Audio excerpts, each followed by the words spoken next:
नमस्कार बंधुरा आज के आमी एकदम फाँकिबाजी एक आइसक्रीम बनानो देखाबो। आशा करी এই आइसक्रीम बनानो देखार पर आपनादेर भालो लागबे और बाड़िर बाच्चा थेके बड़ो सबाई किन्तु भीषण पछंद करबे। तो आइसक्रीम बानाबार जोन्नो देखते पाच्छेन एखाने आमी आइसक्रीमेर मोल्ड नियेछि। এই आइसक्रीमेर मोल्ड छाड़ाओ किन्तु आपनारा एरकम कागजेर चाয়ের কাপেও বানাতে পারেন আইসক্রিম, কোনো অসুবিধা নেই।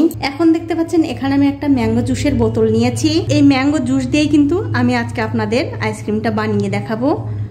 তো আইসক্রিমের মোল্ডের মধ্যে এই জুস আমি ঢেলে দিচ্ছি। আমি কিন্তু আগেই বলেছি বন্ধুরা, আমি আজকে একদম ফাঁকিবাজি আইসক্রিম আপনাদের বানিয়ে দেখাবো। তবে এটা ফাঁকিবাজি হলেও খেতে কিন্তু ভালোই লাগে, তার কারণ বুঝতেই পারছেন ফলের রস এমনিতেই খেতে ভালো লাগে। আর আমার এই ছোট্ট চ্যানেলটি যারা সাবস্ক্রাইব করেছেন তাদেরকে অনেক ধন্যবাদ, আর যারা সাবস্ক্রাইব করেননি তাদেরকে সাবস্ক্রাইব করে নেওয়ার অনুরোধ রইল। দেখুন ফলের রস কিন্তু আমি দিয়ে দিলাম।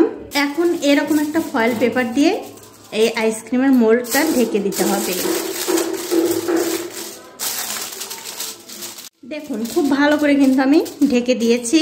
এখন একটা ছুরি দিয়ে ঠিক এরকম করে মাঝখানে একটু করে কেটে দেব আইসক্রিমের কাঠিগুলো দেওয়ার জন্য।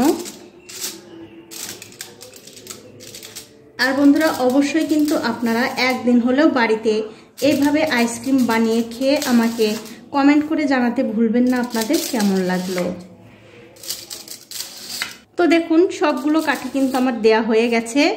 এখন আমি এটা ধরে ডিপ ফ্রিজে 5 থেকে 6 ঘন্টার জন্য রেখে দেব।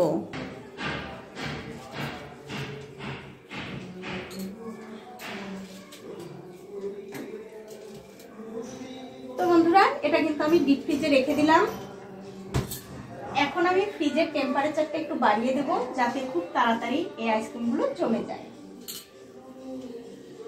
তো এই দেখুন 5-6 ঘন্টা পর কিন্তু আমি ফ্রিজ থেকে এই আইসক্রিমের মোল্ডটা বের করে নিয়েছি। এবারে ওপর থেকে ঢাকাটা খুলে নিতে হবে, মানে এই কাগজটা খুলে নিতে হবে। দেখুন কাগজটা কিন্তু আমি তুলে নিলাম। দেখুন কত সুন্দর লাগছে দেখতে। এখন আমি আইসক্রিমগুলো তুলে নেব। তার বন্ধুরা আইসক্রিমগুলো যদি সহজে এই মোল্ড থেকে বেরিয়ে না আসে তাহলে থালার মধ্যে জল নিয়ে একটুখানি এটা ডুবিয়ে রাখবেন, তাহলে কিন্তু খুব সহজেই উঠে আসবে।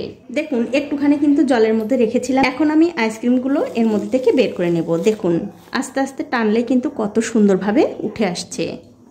আর আপনারা কিন্তু অবশ্যই বাড়িতে একবার হলেও এরকম করে আইসক্রিম বানিয়ে খেয়ে আমাকে কমেন্ট করে জানাতে ভুলবেন না আপনাদের কেমন লাগলো। দেখুন কত সুন্দর ফাঁকিবাজি আইসক্রিম কিন্তু হয়ে গেছে। তো বন্ধুরা আমার আজকের এই আইসক্রিম বানানোর ভিডিওটা যদি আপনাদের ভালো লেগে থাকে অবশ্যই একটা লাইক, কমেন্ট আর শেয়ার করতে ভুলবেন না।